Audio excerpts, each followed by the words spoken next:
Welcome to the Non-Standard Podcast. I'm your host, Manny Lampson. If this is your first time listening or your 50th time listening, this is what to expect on this episode. We dive into the concepts of developing your leadership toolbox.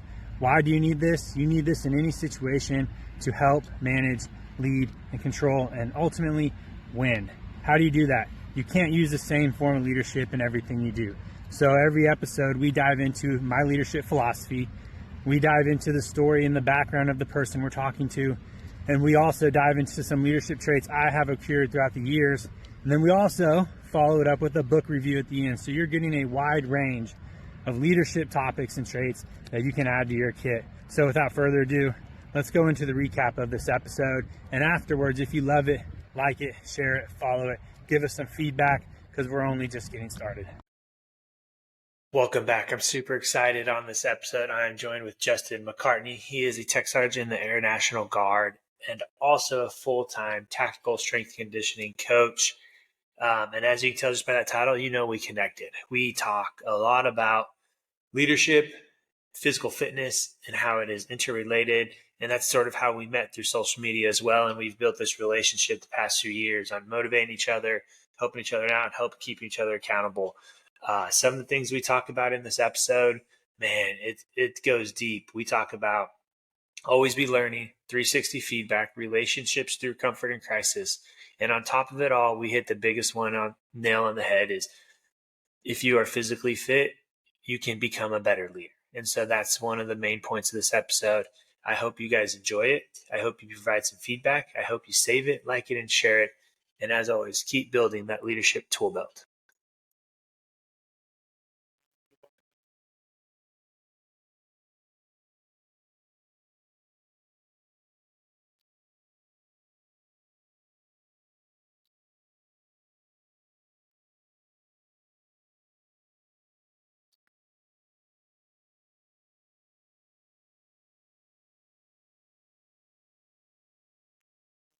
Justin,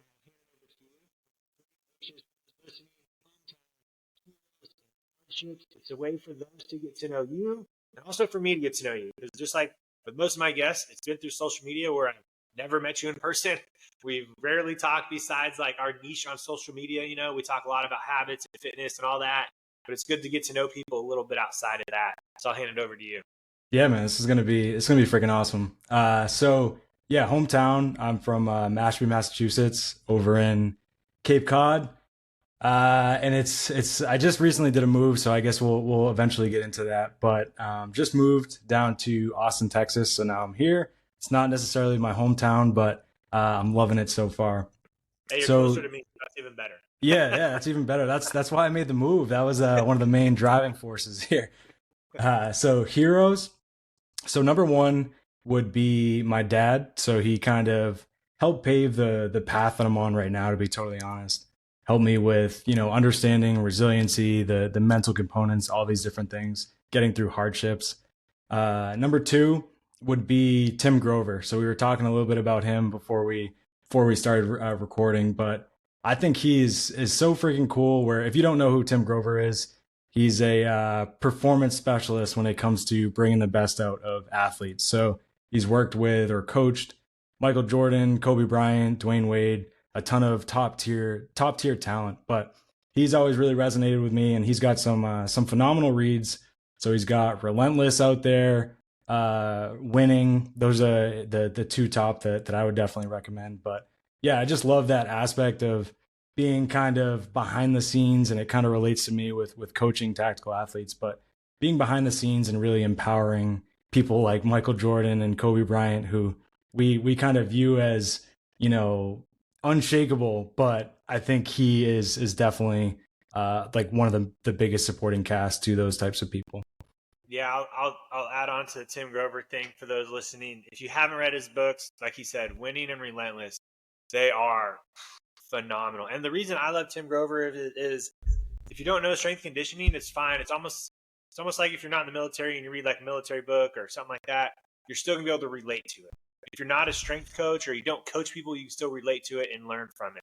The reason I love Tim Grover is he treats everybody the same. Like you said, he's coached some of the greats, but he teaches all his athletes and everybody he works with the same level, no matter who they are. When they come in, they're all at the same level. Like when he started training Kobe and Dwayne Wade after Michael Jordan, he wasn't just like, oh, this is Kobe, I'm going to give him like some extra time. Like there's parts where he just talks about calling them after their games or calling them for their practices and just like keeping them. I think he just did a good job keeping them humble. Those great athletes. Absolutely. He didn't let them get above themselves. He didn't let them like slack off. And it's, oh man, like, I get goosebumps talking about it. I almost want to read it again after this, honestly. Yeah, and I'm sure we'll get into it, but the feedback aspect too. Like he is not their cheerleader; he's a coach, so he's going to call even them on their BS, which I think is phenomenal, and we could all kind of take part in for sure. Yeah, feedback will definitely be a topic we'll have to cover, just because it's an area I've seen in the military that we don't do enough of outside the flying community. I know in the flying community we do a lot of it, which is why I take it wherever I go. But that is a trait that's widely underused, and if it's used, it's usually used negatively. Definitely, I can see that for sure. Yeah. So, let's see. So dads are always an amazing. I love it every time. Every time a guy gets on here and says their dad is their hero is just so cool, because in a time where we've seen like the dad figure fall off, I say, we've went through like, it's almost been like the past like 20 years, we've seen like the dad figure like fall down, right? Like it's been overshadowed or it's been set aside as that non-masculine person. The dad bod sort of took over for a while. And so there was like this phase where, and even in my kids' TV shows, like dads are they're clumsy, they're out of shape, they're not like the hero. And I'm always like, bro, like this is weird. But then I'll get people on the show and it's not like that. It's not like that in real life. That's what's great about, and I've heard other podcasts people talk about it, with like the media where they're showing us this thing, but if you just go outside and you meet somebody, it's not like that. It's the same with dads. I think like, man, almost like 80% of the guys I've had on here, even though all my guests are guys, their dads have always been a hero. And, mine is too. And so it's just always cool to keep seeing that. It hasn't fallen off. It's still there and it's still amazing. Absolutely. And then, so we'll work into the hardship for you. Okay, yeah. So this is going to be not to put and I know the hardship. Not to go against what you just talked about, but yeah, honestly, one of the biggest hardships that I've been faced with was losing my father when I was in college.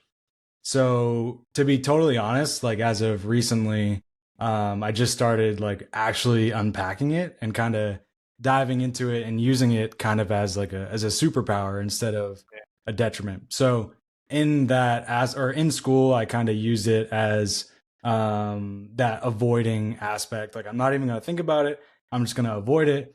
And honestly, it kind of just brought me to beating the crap out of myself, whether it's physically or mentally in the gym. And that's kind of how I came to be with tactical strength and conditioning, because I'm like, okay, there has to be a better way.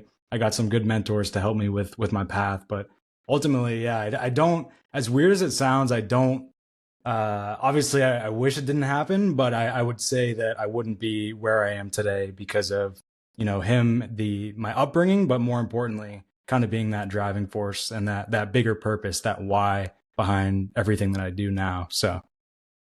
No, man, that's great. And the reason the reason I add the hardships is, one, it is always a tough question for me to ask because I don't know, like how hard the question is going to get with my guests. But then it also shows the vulnerability and the openness, and just like the reason I love it is because as we start to discuss leadership later on, the audience is going to understand where you're coming from.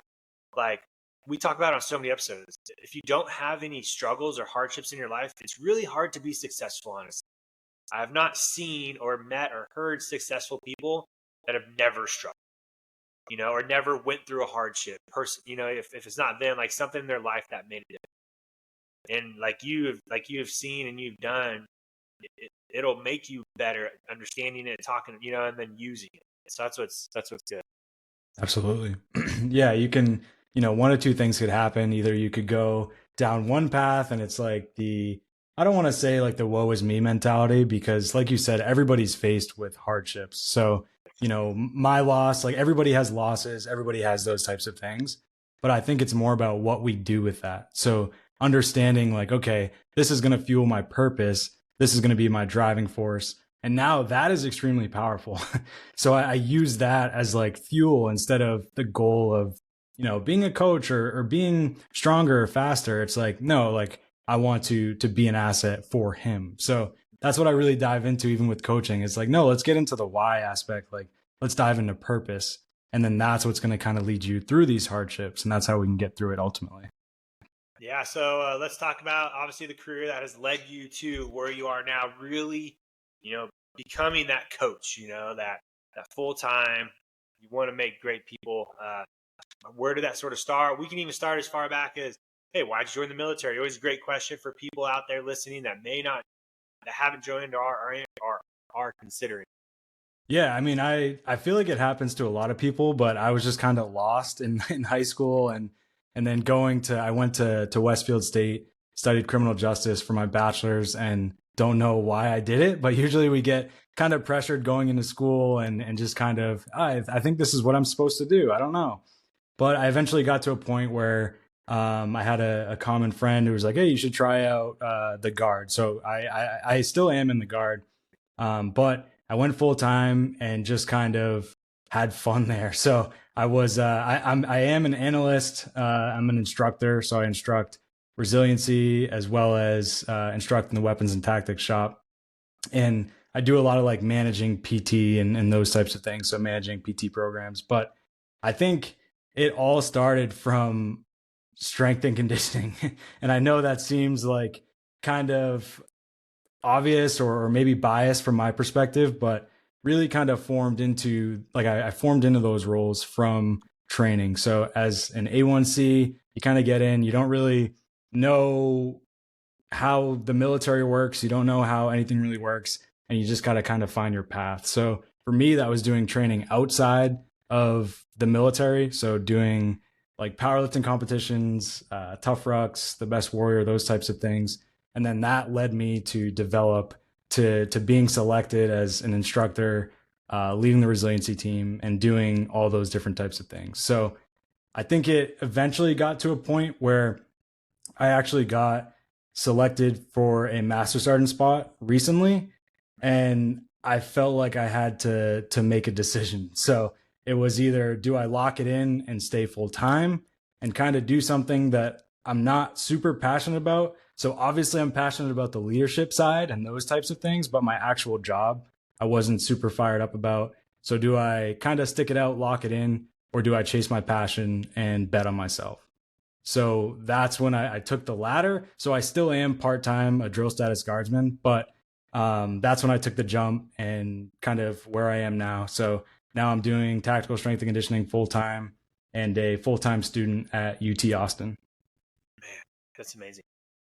One question I'll jump into right now before I forget, because it's a huge thing in the military and the word is overused and we always play defense with it, is resiliency.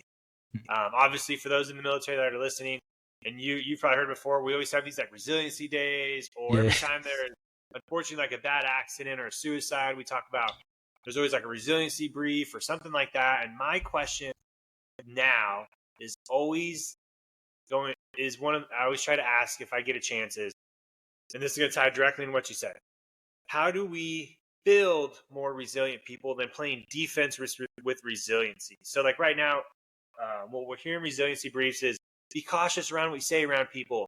Don't push them the wrong way. Like it's like a defensive resilience. But my philosophy is, and you tied directly into it, we need to build resilient people.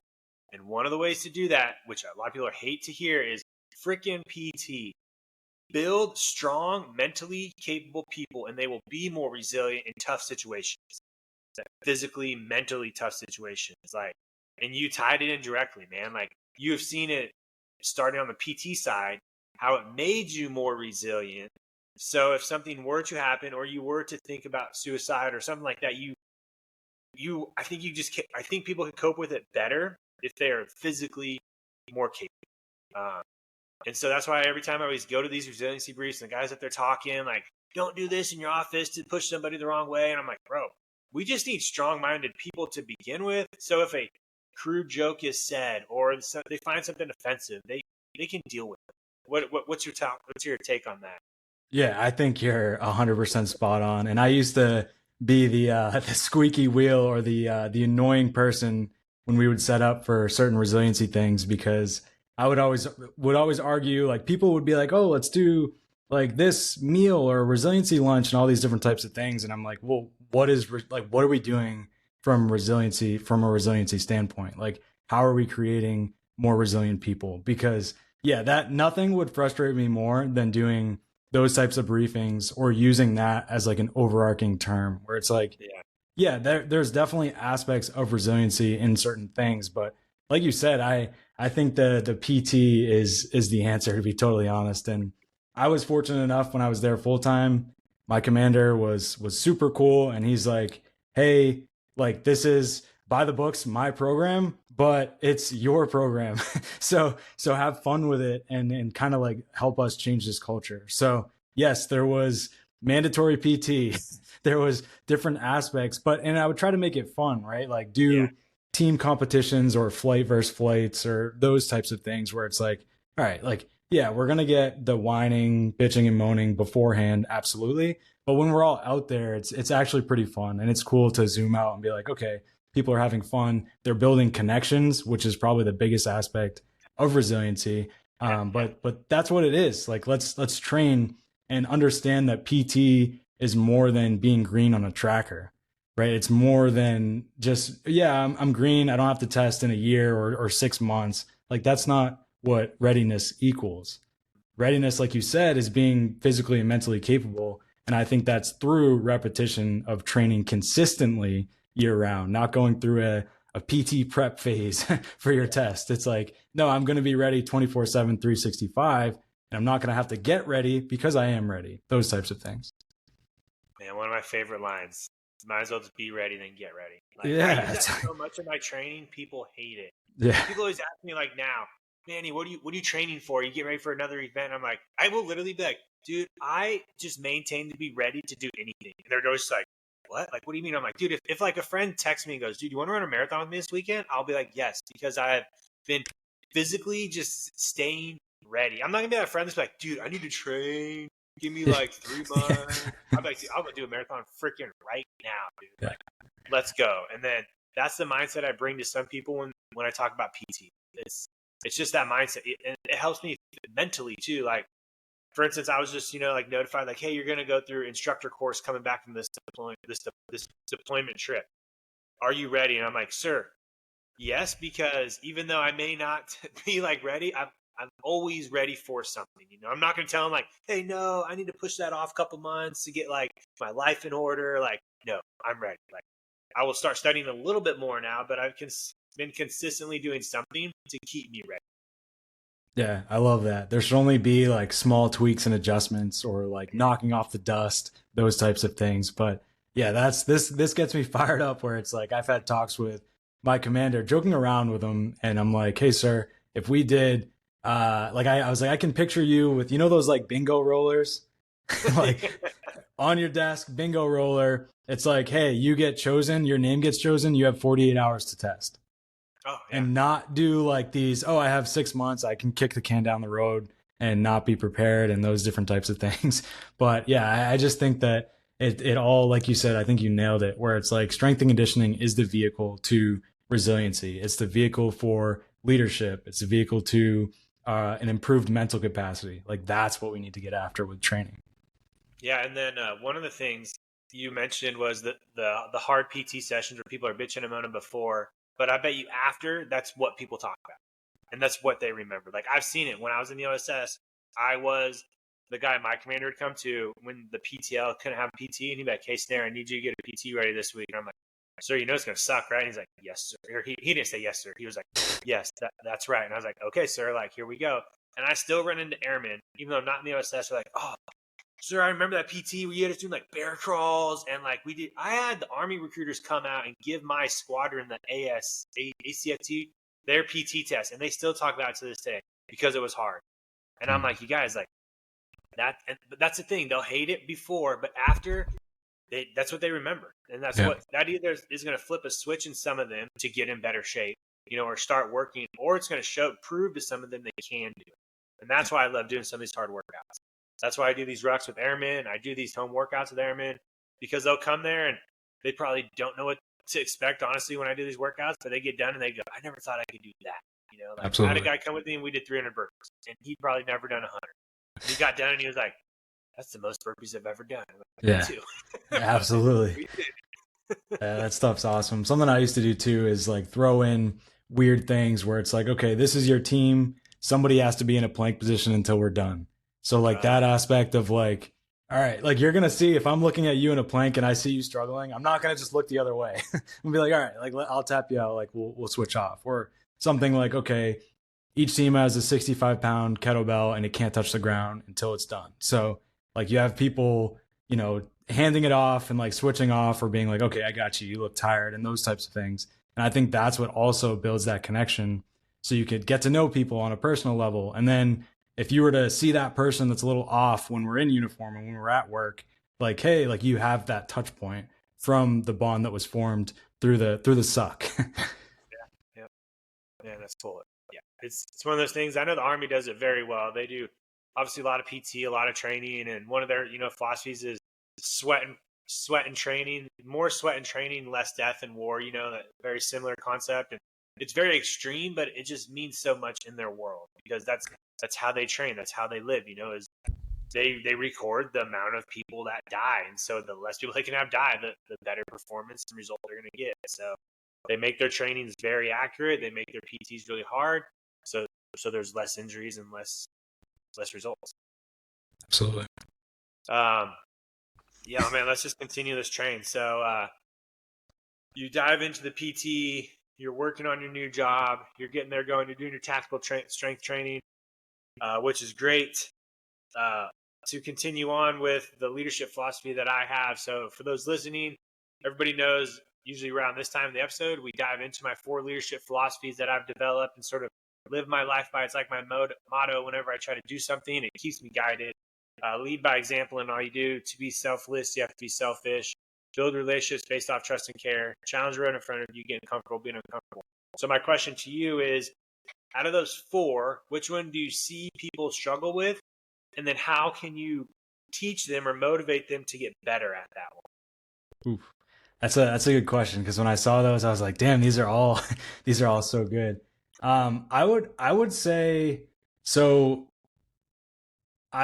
the comfortable being uncomfortable. And I know that a lot of people struggle with that. And my first thing that I would say is realizing what you're avoiding is probably going to offer the most ROI.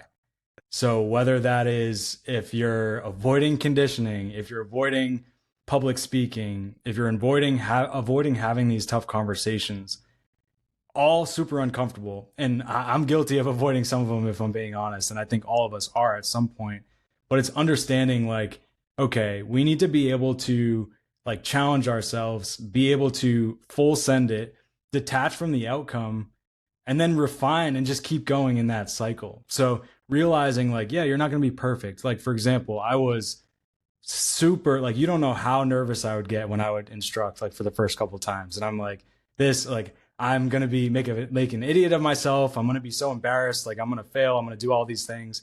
But if you detach from the outcome, whether something goes really well or whether something goes extremely poorly, and you just keep executing, those are the reps that you need to build that confidence.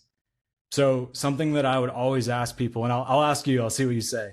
What do you think comes first, courage or confidence?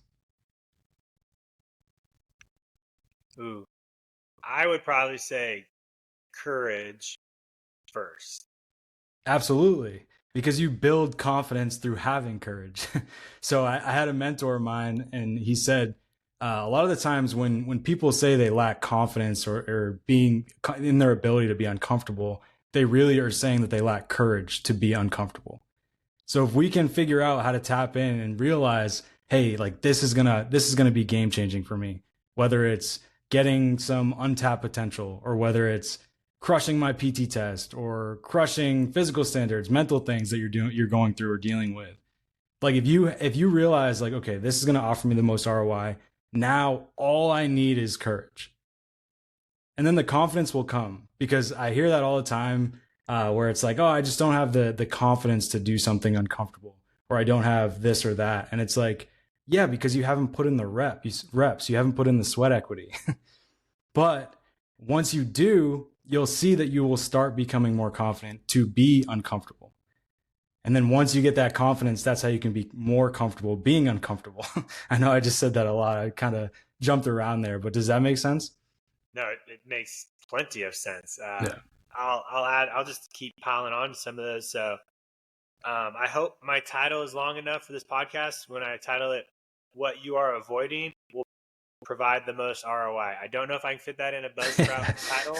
I will figure it out, because that line is gold. And the reason I love podcasting and reading, I'll throw this in there, is because a lot of people are always nervous to read books, because they'll ask, like, there's just so much info in it, like, I'm overwhelmed. And I've heard a lot of people and listened to a lot of great people, and they talk about when they read a book, they're not reading to get all the info. They're usually reading to get one line they can apply from that whole book and then execute on, and then maybe read again and get another one. And so, like, I take this podcast, for example, right? If somebody's like, man, there's so much stuff, that's fine. Let's do it again later. But take one line away, and that's what you are avoiding will provide the most ROI, return of investment. And that's a tough line to swallow, because it's scary, man. It's hard for people to do. It's because you just don't know. You don't know what's going to come from it. So how would you express to somebody who has that nervousness, like, you've already hit, you just got to do it to build the confidence. But what else? What other tips do you got? Like, let's dive into that one a little more.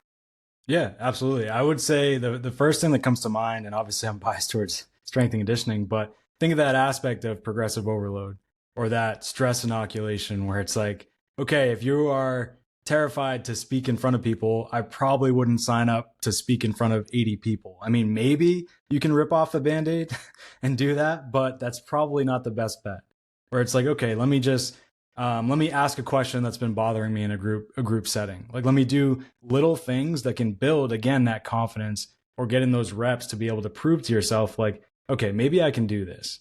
And it's the same thing with strength and conditioning. Like, I talk about minimum effective dose. Like, let's do the least amount of work to elicit progress. So if you haven't trained in years, it's not like, okay, I'm going to do 6 days a week, 7 days a week. Maybe it's like, you know what?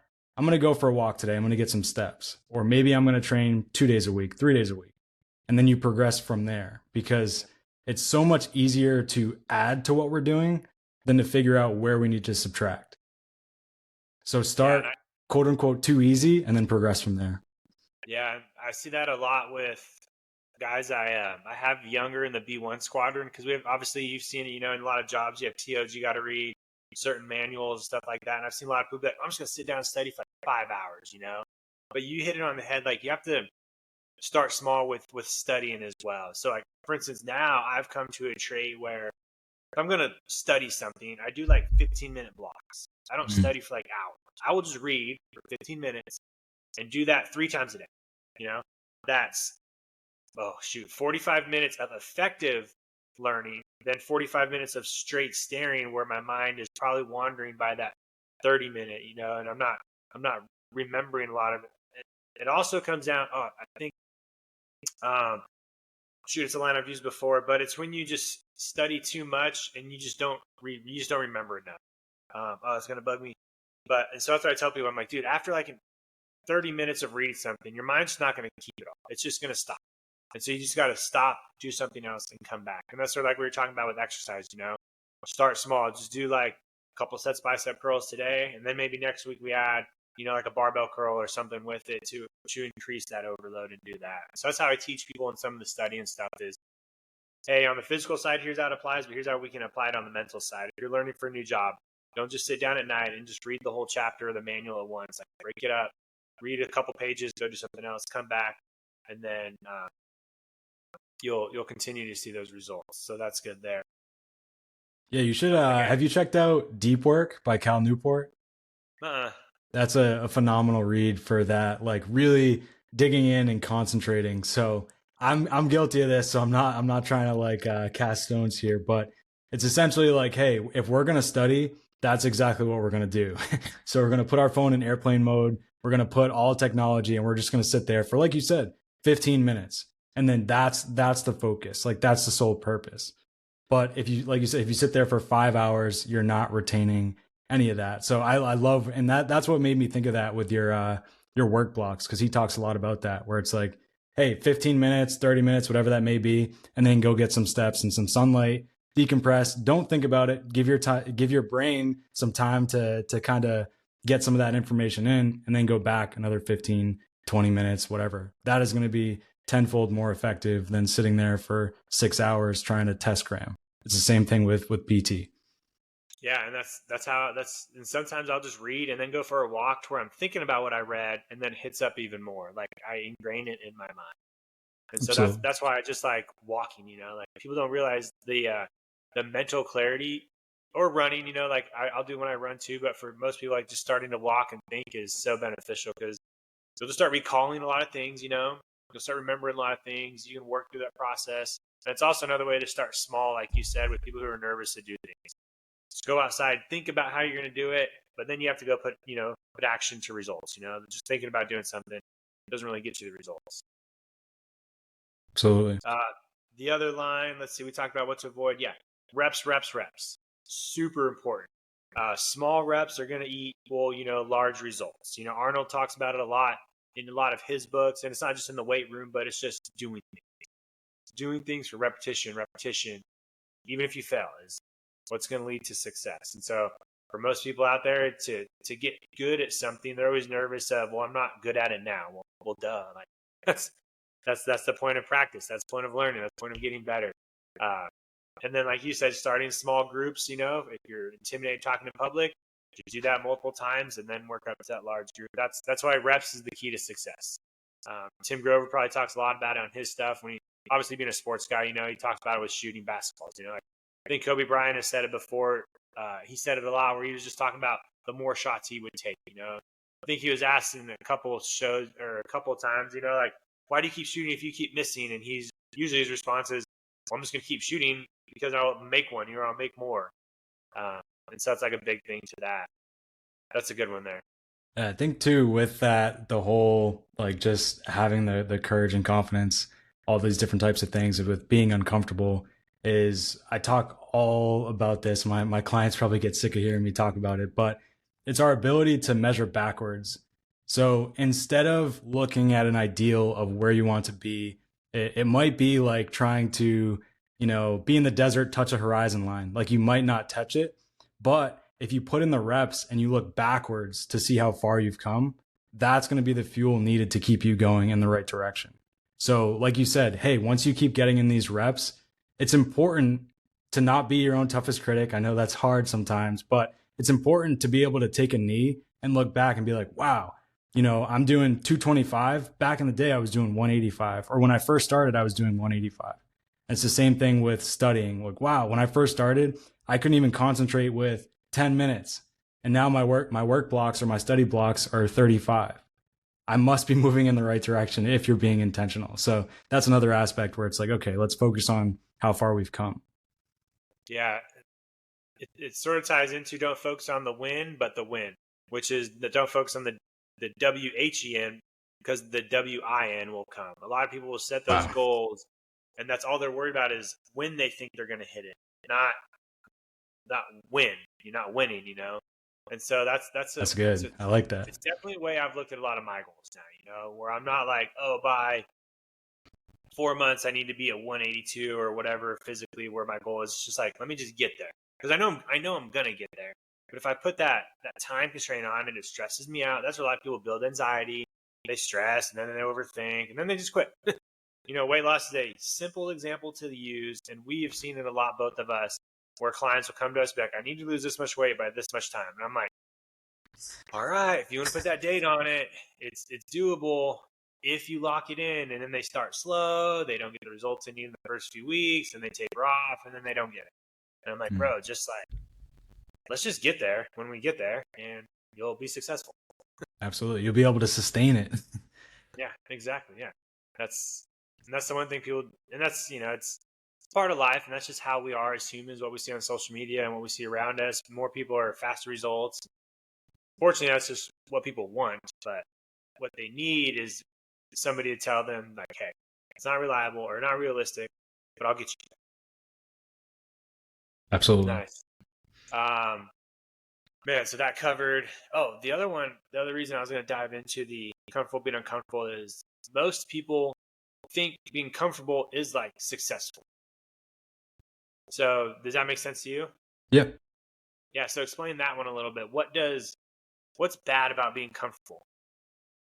I just think it kind of breeds complacency, and I call it that atrophy drift, where it turns into maybe I don't need to do this, or you start like kind of debating with yourself or negotiating with yourself, and then before you know it, it gets down to a point where you're like, holy shit, how did I get here? So I think it breeds that, like I said, the atrophy drift, where we don't really realize it. Like you see yourself every day, you're with yourself every day, obviously, and I think you don't see these changes until it punches you in the face. So I think that complacency or being comfortable, it just sets you up for failure, or it's a losing strategy in the long run. So yeah, at times we need to be able to enjoy where we're at, or kind of be in the present moment and celebrate some of these wins. And we don't want to always be looking so far ahead, but we can't let that kind of let us be complacent or just kind of settle in, because we all know how that ends in the long run. Yeah, no, those were all amazing points. And the reason I wanted you to say it is because people have probably heard me say it a lot. So I think other people like verify it, but only because we know it's true. But yeah, the way I look at it is, if you're comfortable in one area, you should be doing something in another area that's uncomfortable. I've listened to Matthew McConaughey and Ed Milet talk, and one of the things McConaughey talks about is he uses it in his reference of like, I think he talks about like his 5 cards, his deck of hands to life, friends, family, finance, religion. I think fitness is another one. And he uses comfortability in that area, where he uses like red, yellow, green, where like if fitness is green, and family's yellow and finances is red, maybe green is the comfortable area for this fitness. So he can like level off on that and focus on the ones that are red, where it'd be uncomfortable to work on your finances when they're red, right? Because you're struggling and you don't want to do it, but you got to get it yellow or green. And the reason I like that mind shift of focusing on different areas is it always keeps you moving forward, and it doesn't get you overwhelmed with like one thing at once. So like, for instance, if you're like really good at your job, and I'll use the B1 for example, if I'm like a really good aviator and I'm comfortable there, that should be like a trigger in my mind. Like, oh shoot, what am I missing here? Where am I not comfortable? Well, let me shift gears. Oh, maybe I haven't been to church in a while because I've been so focused on the weekends studying for like upgrades or something. Well, let me get back into the Bible a little bit. Let me pray a little bit. Let me get uncomfortable there because I'm not being good at it, but just to get that level up a little bit. And then it sort of allows you to see how comfortable you were actually in the B1. Do you start slipping in the B1 because you weren't as focused as you were, or can you maintain that? Like, that should be the level you're trying to do, is like when you step away and you can still do those other habits. Yeah, I love that analogy. That's awesome. Yeah, it's super important to understand, like, it's not like you hit you hit a checkpoint and you won the game. It's like a reoccurring, like they're always fluctuating. So I think of it like a dimmer switch, where it's like, okay, yeah, some things need to be turned up. Like maybe this is the focus, or maybe this is the focus. But regardless, you can't let anything slide off the wayside. So I love like the finances, faith, family, those types of things, because like obviously those need to be, or should be, green. That should be a priority. But at times it's like, okay, you need to pivot around sometimes, but you can't let anything go. Yeah, and then you already hit it on the head. Obviously, comfortability builds complacency, and that's like not where I want successful people to be, or the people around me to be. I don't want them to be comfortable. I need them to be sort of on edge. I was thinking of like a teeter-totter method. Like I need people to be teetering, like where it's not fully over. It's like that stress inoculation thing. For those like science stuff in it, there's that level of stress in our life where if there's no stress, you're not doing good. If there's too much stress, you're overstressed. But if you have just enough stress in your life, it always keeps you moving forward. It keeps you on edge, it keeps you sharp. But then if you just got to find that balance and be like, oh, too much, now I'm suffering. And it's the reason I love it is because it's not easy. Definitely not. It's definitely not. And I've been at times where it's like, completely overwhelmed. I'm trying to balance. Maybe I took a bigger bite than I can chew, those types of things. But it is super important to like detach and figure out like, okay, let me zoom out a little bit. Let me figure out let me prioritize, let me rack and stack and start checking boxes there. But I think it comes with that prioritization. And I would say also competitive integrity, where it's like, okay, let's figure out how I can figure this stuff out. And I don't want to like misconstrue it, right? Competitive integrity does not equal perfect. That doesn't exist, but it equals being persistent. So if you are, I have clients all the time where they're like, oh, I have a 3 rep max trap bar deadlift on the schedule. I got fire calls all night. I'm not going to be able to do it. But that big but is like, okay, but I'm going to do some air squats, push-ups, and straight leg sit-ups. It's the same thing where like, oh, I'm not financially where I need to be, but I'm going to figure out I'm going to really dig into finances and figure out where I can cut some spending and cut some costs and maybe have that reality check with myself. But it's about really embracing that like competitive drive and figuring out, okay, how can I be persistent with this? How can I rebalance the yellow, green, and red? But it takes effort, like everything. But it's super important, and that's what's going to lead you, whether it's to success and hopefully not a detriment. Yeah, I wrote that down. The competitive integrity equals persistence. That's a good one there. Now, for those who may not know how to gauge how they're doing, what are some tools out there for people to sort of not fall off the curve or to keep pushing themselves? What can they use out there to maintain that? I personally have always leaned on number one, being vulnerable, and two, follow that with feedback. Where it is, I tell people all the time, where it's like, hey, you need to have people that you know, like, and trust, and people that aren't going to pull back any punches. So, yes, it might hurt at times. It might be uncomfortable. It might blast the ego a little bit, like negatively. But I think that is super important, where even in like a work setting, instructing, whatever that may be, I would always have people that are going to be straight shooters. And I'm like, hey, I need a coach, not a cheerleader. Like, I don't need a bunch of fans. Like, yes, at times we want to be told when we're doing a great job, but at times it's like, no, like you kind of missed the mark on this, but like, here's how you can fix it. Or if it's a significant other and you're struggling with finances or relationships, it's like having these tough conversations that are super uncomfortable. But again, that gets back to being uncomfortable, but just being like, hey, like, let's be honest. Don't hold any punches. I'm trying to improve here. Like I always say, feedback's the breakfast of champions. So how can I get better? Right? Yeah, like, don't hold any punches. One-liner, bro. You're killing I know. I'm supposed to pick out a title for this episode. Yeah.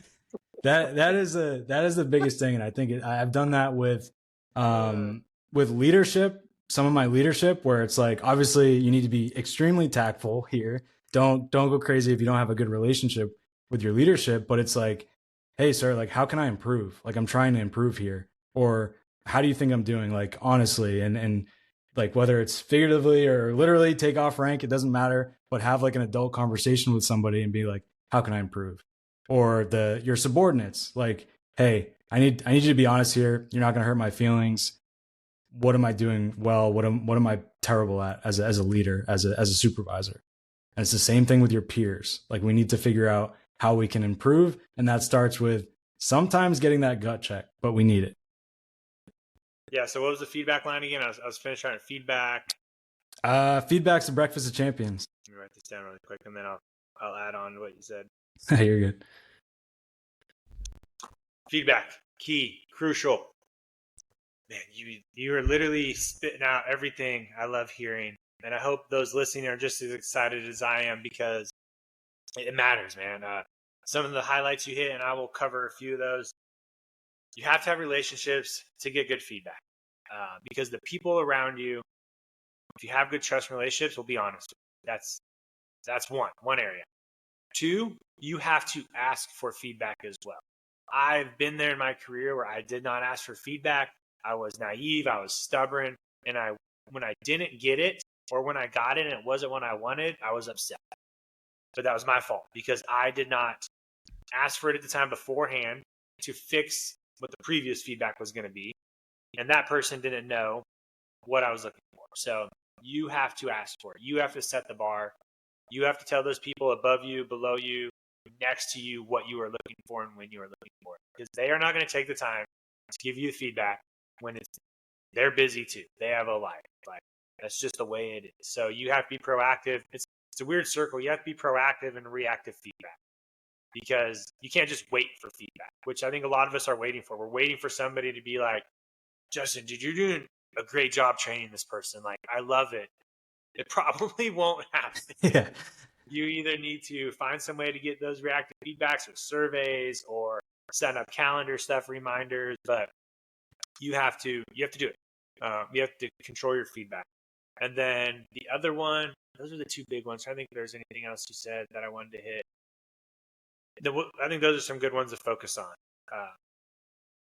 Let's see. You talked about the commander one. Yeah, so I've had to do that as well. And I've been doing that more recently with like my commander, with those around me is like, hey man, how am I doing here? Especially now that I'm getting back into flying, like getting back into an ops squad. I need to know where I sit amongst the other younger flyers that are pretty consistent and pretty good with where my commander sees me, So as an ADO and a major, like my commander is my raider. And so sometimes that's hard for somebody to go talk to like a colonel, or a lieutenant colonel, and be like, hey sir, how am I doing? But if I have a good relationship with them, I can maybe send them an email every now and then, probably like once a quarter or every 2 months to continue to adjust my progression. Or if I know he's not doing much, I might pop in and be like, hey sir, you got a couple minutes. I'm just looking at what have you seen the past few months? Now that I'm getting in my groove, is there anything I can change? And so that's important there. But the question I'll ask you on this is, how can people build that relationship with those above, below them, and lateral to get good feedback? What are some tips out there to build relationships? Ooh, that's a great question. I would say it's mandatory to read How to Win Friends and Influence People. So I know I already mentioned that, but that is a hack that I think everybody should read with these building relationships, with leading people, with understanding a little bit. It doesn't nerd all out, but understanding a little bit about human psychology and those types of things. But on top of that, I would say build deep level connections. So not surface level conversations. And obviously those surface level conversations are going to exist, like hey, how's your day going? Good. How was yours? Like those happen, like the pleasantries, sure. But I think it's super important that you dive deeper. And something that I've done that's worked really well is have conversations with people and mentally take notes on what they're telling you, like what they're talking to you about. So actively listening and keeping that in the holster for next time you have to talk to them. So if, for example, I had somebody in one of my shops who we'd have morning conversations every morning and kind of wake up a little bit. And I noticed one morning he was a little off. So I'm like, hey, like, what's going on? How are you? Like, tell me about like what's going on. And he's like, oh, I was up all night. I had to take my daughter to the hospital. She got injured. And it's like, okay, wow. Like, let's talk about it. And then later that week, I'm like, hey brother, how's your daughter doing? And he was mind blown. And it's a genuine question. It's not me just trying to get over on him. I don't want to misconstrue that. It's genuine. Like, hey, how's your daughter doing? And he was like, wow, my family hasn't even asked. Like that is super impactful. That was extremely powerful. And I really do appreciate that. So from that point on, it's like, okay, we have a relationship, we have an open door. So now if he sees something off or I see something off, or we're going through a tough time, those types of things, we have that connection. We have that bridge that we've forged with like caring, being an active listener and going deeper into these conversations. So I would just have conversations with people, whether that's leadership, your subordinates, those types of things, and really take something unique about that person. And then there's your touch point. So for example, and I learned that from one of my commanders back in the day, like he would handwrite Christmas cards to everybody. And it wasn't just like happy holidays. It was like, hey, happy holidays. Hope you crushed that race. He used to call me M15, but he's like, hope you crushed that race in M15. Hope you crushed that race M15. Keep me updated. And I'm like, whoa, how the hell did he remember we had that conversation. So those little things where it's like, I'm ready to run through a wall for him, and he said just one line. Yeah, it's amazing the simple things to help people move forward. And I've talked about it a lot. Just being a good, decent human is one of the best traits we can have as a leader. It's getting to know them on the personal levels. I'm going to throw a book out that made me think of the question stuff when you said there's those top level questions and then the more thoughtful ones when you meet somebody. And the book is the Coaching Habit: Say Less, Ask More, and Change the Way You Lead Forever, because it talks about 7 questions to ask in a deep conversation. And the first one is, what's on your mind? Because that question, and I'm still nervous to have yet asked that question to somebody because it is so deep. And the reason I have yet to ask somebody that question is because I haven't put aside the time where I would feel bad sitting with them after they respond deeply. So if I were to ask that question right now, I would only be doing it to check a box. The question is scary because you have to be able to have a good conversation with somebody, so you have to have the time. And so, like, for instance, it's not a question you just ask somebody walking down the hall. Because there's follow-on stuff, because you're going to be like doing that thing where you're like, later, bye, okay, see you, have a good day. Yeah, hope you figured that out. It's like one where somebody walks in your office, or you walk into somebody's office and they've been struggling, and you go, what's on? And it's like a 30-minute conversation because it's intended to let them talk. That's what I've learned. A conversation isn't both of us talk. There has to be something initiated by somebody to let the other person talk. Absolutely. Two-way conversations they're hard, but they're not meaningful. Usually a conversation is going to be initiated by someone who needs an answer. And to get that answer, they have to let the other person talk. And so that's what this book teaches you, is to ask questions, to limit your talking, but to listen and get the other person to give you the answer you're looking for, or to just let them talk, which is hard to do. Like, obviously podcasting is very fluid, right? Like but I have, I try to have in most of my episodes, my guests talk a lot, which is perfect. That's my intent. Will I jump in? Yes. I love to talk. I love to throw in my input, but that's also the purpose of a podcast, is to give 2 inputs as well. And so that's what brought me into that. When you talked about the top level questions and then more deeper questions there. Yeah, I'm gonna have to check out that book. I wrote it down. I appreciate it. I'm always good for a book. Like, I think it's less than 100 pages. And it's one of those books where after each chapter, it asks you questions. So you have to write in it how you respond to these questions. I've read it twice already. And every time I read it, I got to ask those questions. Yeah. It's phenomenal. That's like a phenomenal practice. I think one tweak that you can make to a sentence that I've used is like, instead of saying like, hey, how was your weekend? It's like, oh, it was good. How was yours? It's like, hey, tell me about your weekend. Where like that little tweak where like, you're going to tell me, like, you can't just be like, it was good. Like, no, it's like, tell me about it. Like, what did you do? Like, what did you accomplish? Those types of things. There's a bunch of follow-ons. So even just being intentional with that, I think you will catch people off guard in a good way, where they're like, oh, wow, like he's really curious. Like, he actually cares. And then you have that, again, the connection aspect. Yeah. A couple keywords you hit: curious, intent.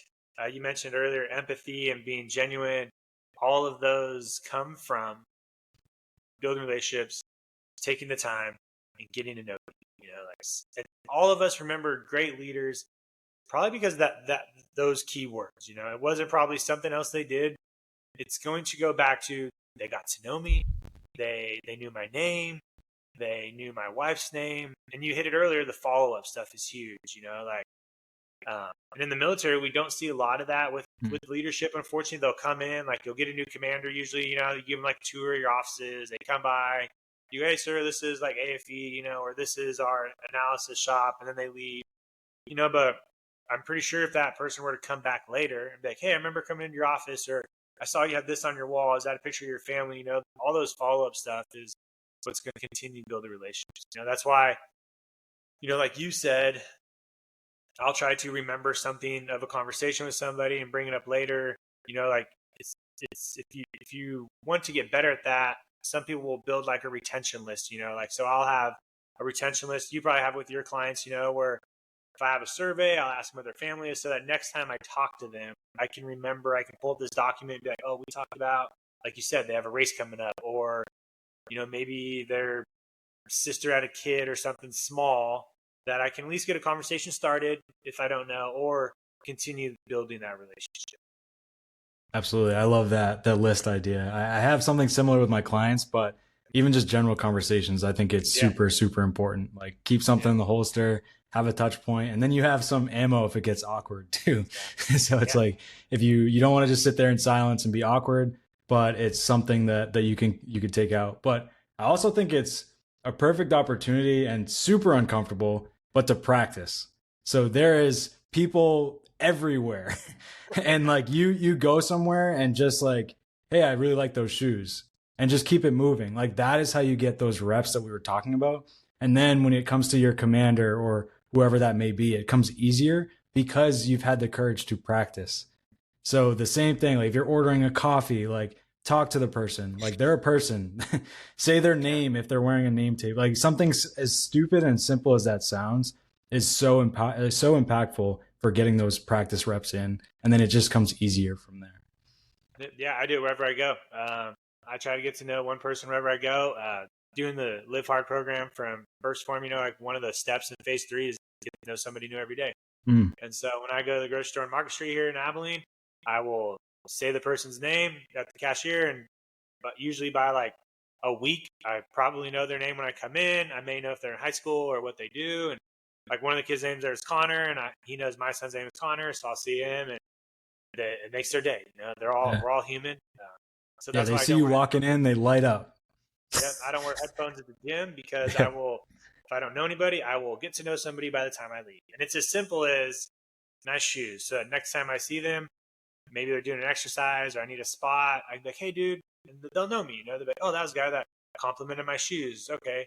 And it's funny. There's all those memes or like gifs of like guys when they get to know each other where it's like, what's up? And then it's like, what's up, dude? And then it's like, hey, what's up, man? Like, what's your name? And then like progressively builds like this really long relationship. Because it doesn't just start out, my whole life story. It starts out with a nice mustache or like, hey, dude, do you need help on that bench? And then it like progressively builds. Yeah, and then you're just best friends for life. Yeah, that is. But yeah, that's a good way to think about that. And that is, I like how you brought that into like, how do I develop that skill? And it's another area to get uncomfortable. And for a lot of people, that's an uncomfortable area. I pulled up our your 3 trait things to make sure we hit them, and obviously we hit them all without hitting them in order. But just to recap for people out there, the 3 areas he wanted to focus on was always be learning, 360 feedback, relationships through comfort and crisis. And I will say we hit all of those. And I'll recap always be learning because we talked about books, obviously. I think this is the most books I've thrown out in a podcast episode, which I'll have to note later and drop those in the notes section. But we also talked about always be learning when it comes to physical fitness, getting uncomfortable. Those are all areas to always be learning. We talked about building relationships through comfort and crisis. We talked about PT at the beginning. We talked about that. I think you literally said that line, comfort through crisis, which is a great line. I've heard it on another podcast that I've listened to, and it's one I love. That's why I do hard workouts with a lot of my airmen here. And then we talked about feedback. Obviously, we brought that up as well. The 360 feedback laterally, up and down is crucial as well. Is there anything else you would like to add or anything that you were thinking about throughout the episode? I think last thing I'll say here is we touched on a lot of good things and hopefully people learn something from it. But last thing I'll say here is throughout your process and throughout your journey, don't take yourself too serious. Like have fun with it throughout this process. Like be able to laugh at yourself if you go out and try to start these conversations and they don't go as planned or it's a little awkward. Like have fun with it. Don't take yourself too serious. That's whether that's strength and conditioning, trying to better yourself, studying, whatever, everything that we talked about. Yes, bring that competitive integrity, but don't forget to have the joy of life throughout this process. Nice. Yeah. And then follow up with me after the show because I have some friends in like the new brothels in the Killeen area I'd like to be in contact with. One of the guys is Art of Rucking. He's a guard guy, a reservist guy up there just north of you. He does a lot of rucking for civilians out there. I think you guys would be great contact to work with. And then another guy's a firefighter in New Braunfels, does a lot of workouts and stuff. I'll put you in contact with him around that area. I think it's like around south north of you, but it's probably within an hour of where you are, where we can start connecting all these people I've had on my show and do something cool in Texas. So Yeah, that'd be awesome. I'd love that. nice. All right. A book. Even though we've hit plenty of books, but did we talk about your book that you brought, or? Kind of. So it's Comfort Crisis by Michael Easter. I'm sticking with the theme here. That is that's probably my favorite read, and with a lot of my clients when we first start, that's the book I send. So it's super impactful about, as a society or world, really, we're more comfortable than ever, overfed, underchallenged, underutilized. So it's all about getting out of your comfort zone and really chasing your true potential. So I think that'll be a perfect kind of synopsis of everything that we talked about. Cool. I'll add that one into the show notes, and then I'll get your info after, and we'll add that as well in the show notes for those that want to reach out to you. But Justin, man, dang, 1 hour on the dot. Love that. Amazing episode. Thank you for your time. For those listening, thank you again. Save, share, like, and follow. Do what you got to do. We're going to continue this streak.